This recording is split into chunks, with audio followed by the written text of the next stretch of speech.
TitleMatchNetwork.com. Did you like turning heel? I did. I like being the heel. It just seemed to be a little bit easier sometimes, for what my gimmick was. And then even the gimmick with Al Snow when I was still a baby was something that was comical. And then the heel stuff. I like the hardcore stuff. It got frustrating. Like when I did the hardcore for that, almost a year or whatever it was. Mm-hmm. Things were going pretty well with that, and my popularity came back up and things like that. And then I started tag teaming with Brian Christopher, and that was, we actually had a good thing going. I don't mean just outside the ring as far as our vignettes go, but I mean the in ring. We actually had a lot of good matches. I can't remember us having a bad tag match together. And then he screwed up, and they he got fired, and then didn't know what to do with me. And I was like, well, my neck's killing me. I had headaches every other day.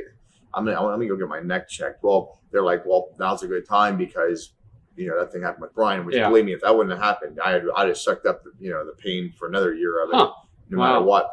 When that happened, I went home and I had some bone spurs in my neck, and every time I landed, it was just pinching the nerve, giving me headaches and bad headaches. Yeah. So, and then I ended up staying home, and I was talking with Jim Ross, and he's like, well, why don't you just finish out your contract? And I'm like, well, I mean, if you mean finish it out at home, it just wasn't like me to go sit at home, finish it out. But a lot of guys were injured before in the past and had something similar like that, although it doesn't make it any more fun. Right. But, they're like, well, if you can tell us that your neck is 100% and you're not going to have these headaches anymore, call us and we'll put you back on the road.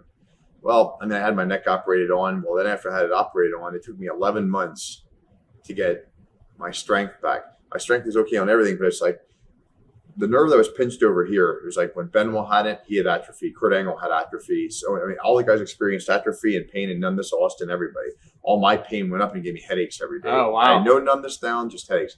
The day after my operation, somehow I was getting like decompression symptoms or something, and it was going down my arm. So every day my arm's atrophying now, my shoulder, and now I'm at my wit's end. Yeah. I can't train properly. I can't do anything. If I try to bench, my arm's lagging.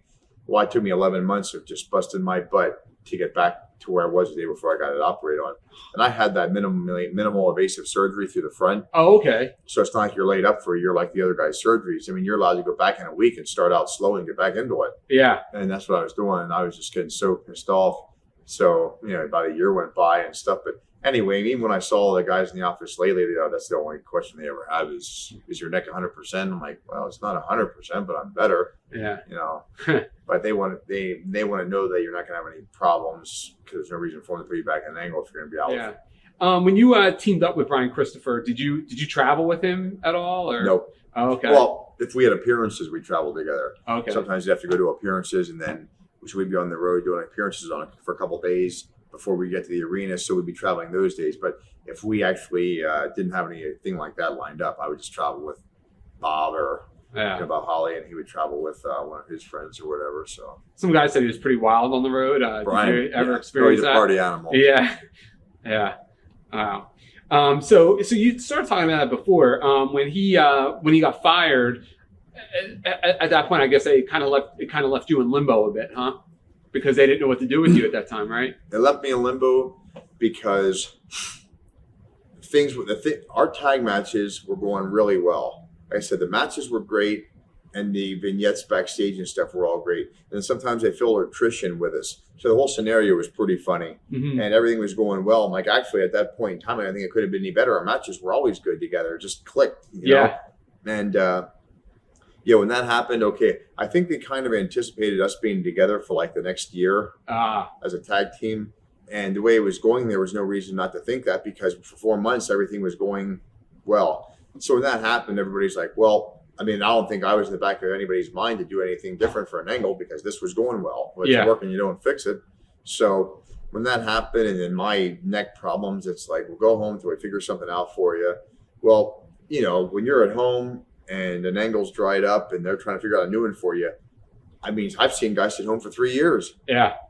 And after a few months went by and then JR's like, well, you know what, Steve? Well, now you have 9 months left. Go get your neck fixed. If it gets better, call us. We'll start you over, put you back on the road again.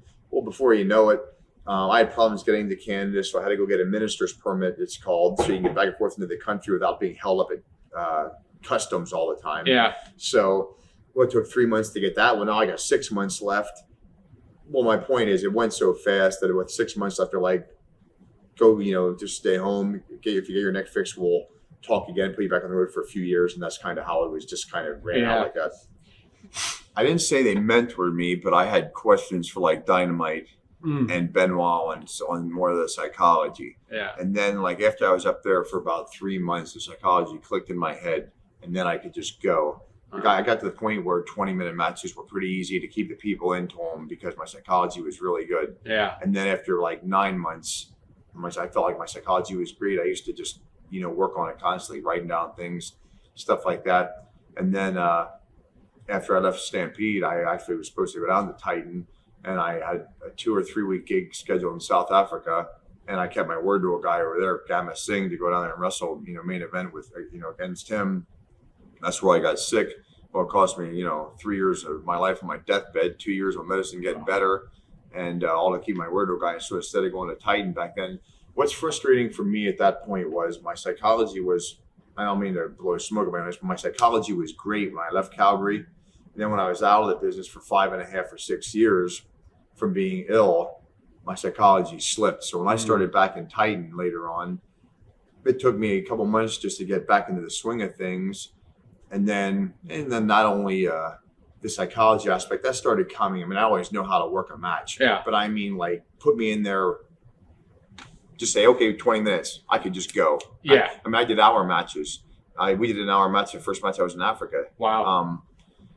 And stuff like that. But then, then you're working on your psychology, and then you lose track of your charisma. So I didn't show much charisma and mic skills. And it really started to get to me after a while, because when I left Calgary, I felt good with everything. Yeah. And then after being out for 6 years, you're kind of like trying to get right back into it. I had the physical skills, to always, make the matches look good. But, as far as the charisma and mic stuff goes, I was lacking. Yeah. TitleMatchNetwork.com